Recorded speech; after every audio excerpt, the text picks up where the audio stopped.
Hi, this is अजमत और आप देख रहे हैं हमारा यूट्यूब चैनल अजमत सर क्लासेस।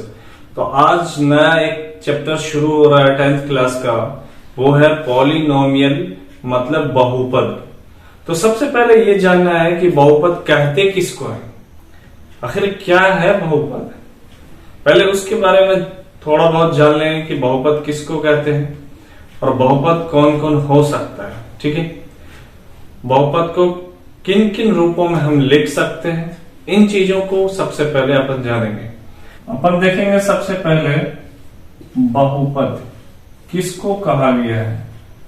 ठीक है, बहुपद किसको कहते हैं वो उसका डेफिनेशन देखेंगे, परिभाषा देंगे। कहता है कि वह बीजीय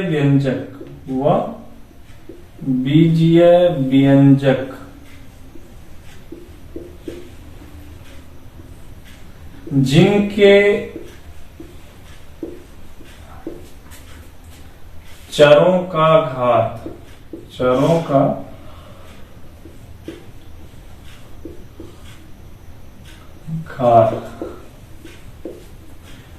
पूर्ण संख्याओं मतलब पूरी संख्याओं पूर्ण संख्या हो उसे बहुपद कहते हैं। क्या कहते हैं? बहुपद कहते हैं। अब देखिए इसके एग्जाम्पल अपन देखते हैं। तो एग्जाम्पल क्या है? जैसे 2 क्या है, फिर उसके बाद एक्स स्क्वायर क्या है, फिर उसके बाद एक्स स्क्वायर प्लस 2 क्या है। ये सारे के सारे किसमें कैटेगरी में आते हैं? बहुपद वाले कैटेगरी में आते हैं। ठीक है, पॉलिनोमियल है डेफिनेशन के हिसाब से। ठीक है, क्योंकि देखिए कहते हैं कि किसी संख्या पर अगर कोई पावर नहीं होता है, अब मान के चलिए इस पे कुछ नहीं है तो 0 है, कुछ नहीं है तो 1 है, और 0 1 तो एक पूर्ण संख्या है, पूर्ण संख्या के अंतर्गत आती है। तो ये तो बहुपद हो गए, फिर नहीं हो गए।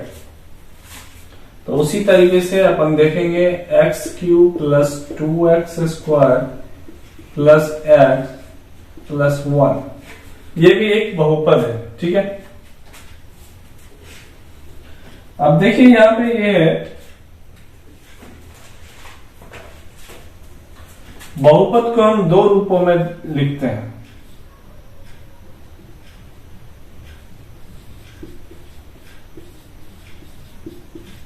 दो रूपों में लिखते एवं पढ़ते हैं।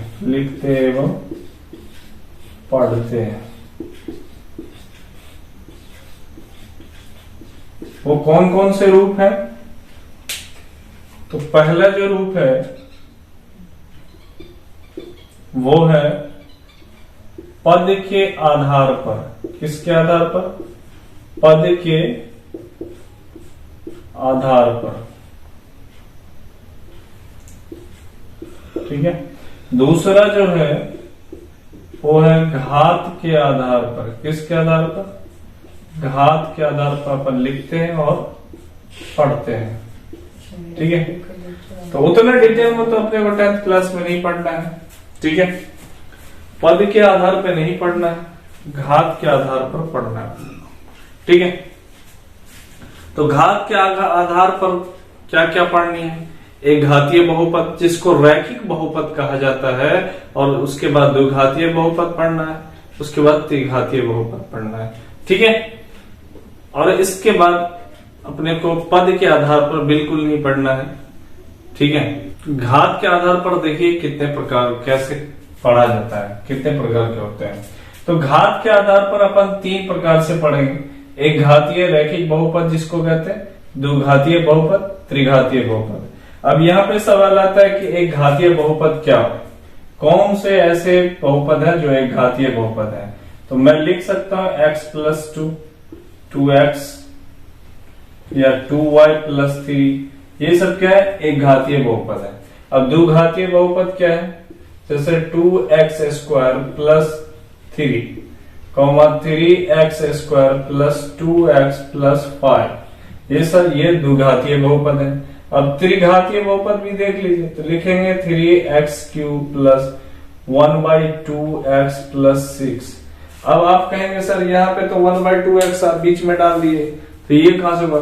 भाई ये बहुपद होगा, क्योंकि मैंने बोला है कि चरों का घात पूर्ण संख्या हो। मैंने ये नहीं बोला कि अचर संख्या अगर अपूर्ण संख्या होगी तो बहुपद होगी या बहुपद नहीं होगी, ऐसी कोई बात नहीं। क्यों? चर और अचर में फर्क है। चर संख्या किसको कहते हैं? जिसका कोई निश्चित मान नहीं होता है। लेकिन अचर संख्या किसको कहते हैं? जिनका निश्चित मान होता है उन्हें अचर संख्या कहते हैं। ठीक है, तो यहाँ पे कोई भी अंक वाली जो चीज है, कोई भी अंक, वो सारी की सारी अचर संख्या, और जितने भी अल्फाबेटिकल हैं वो सारे के सारे चर संख्या हैं। ठीक है, तो यहां पर अब बात करेंगे एक घातीय बहुपद की। तो इसका परिभाषा है कि वैसे बहुपद जिनके चरों का घात कितना हो? 1 हो, वो एक घातीय बहुपद या रैखिक बहुपद कहलाता है। द्विघातीय बहुपद किसको कहेंगे? वैसे बीजीय व्यंजक या वैसा बहुपद जिनके चरों का घात 2 हो या 2 से अधिक ना हो, वो द्विघातीय बहुपद कहलाता है। ठीक है, अब त्रिघातीय बहुपद किसको कहते हैं? तो वैसा बहुपद जिसके चरों का घात या वैसा बीजीय व्यंजक जिसके चरों का घात केवल 3 हो, 3 से ज्यादा ना हो, 3 से कम ना हो, वो त्रिघातीय बहुपद कहलाता है। ठीक है, तो अब देखते हैं क्वेश्चन, देखते हैं क्या है क्वेश्चन। ठीक है,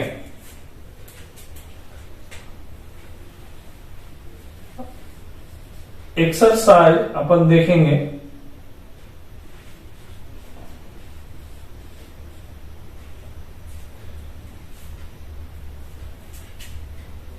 2.1।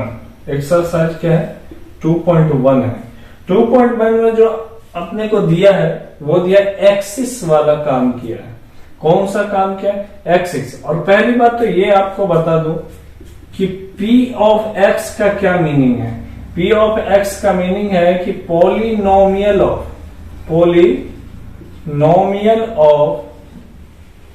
x axis.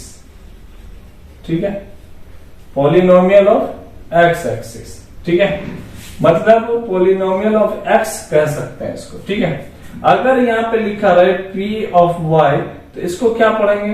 Polynomial of y axis या y। ठीक है, इसको ये पढ़ा जाएगा। ठीक है, तो अब यहाँ पे एक क्वेश्चन दिया है, वो क्वेश्चन दिखाता हूं एक। वो ऐसा क्वेश्चन है, यूं करके दिया है, और ये x एक्सिस है, ये y एक्सिस है। ठीक है, तो ये x एक्सिस है और ये y एक्सिस है। अब यहां पर कह रहा है कि x के शून्यक बताएं।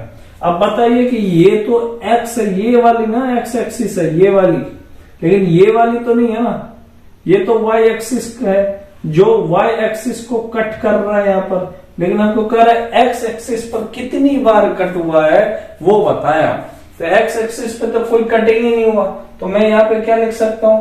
P of x equal to 0 लिख सकता हूं, नहीं लिख सकता हूं। अगर उसी तरीके का एक क्वेश्चन और देखें आप, तो यूं है, मतलब ये x एक्सिस हो गया, ठीक है, ये y एक्सिस हो गया। ठीक है, अब यहां पर क्वेश्चन दे रहा है यूं कि मतलब इसमें P ऑफ x बताएं। तो देखिए एक बार कटिंग तो यहां हो गई, एक बार यहां हो गई, एक बार यहां हो गई, तो 3 बार कट किया ये x एक्सिस को। तो क्या लिखेंगे इसको? P of x equal to 3 answer. ठीक है, ये है पॉलिनोमियल। ठीक है, अब जो अपन बात करेंगे वो अगली क्लास में करेंगे, पूरी डिटेल से बात करेंगे। ठीक है,